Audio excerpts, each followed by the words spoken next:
Three things really annoy me in my household. Number one, I hate paying those dreadful bills that come like clockwork each month.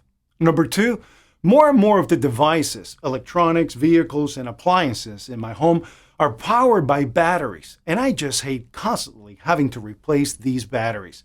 But the most annoying thing of all is how much money I have to waste each month to actually buy these new batteries, which is number three.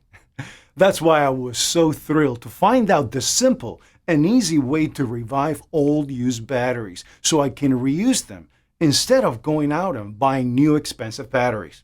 It definitely beats going out to the store every time a battery dies.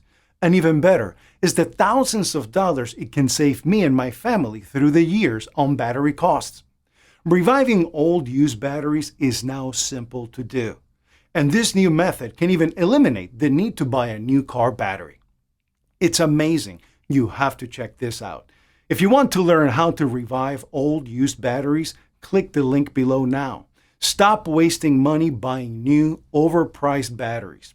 Instead, click the link below now and learn how to recondition and reuse your old batteries.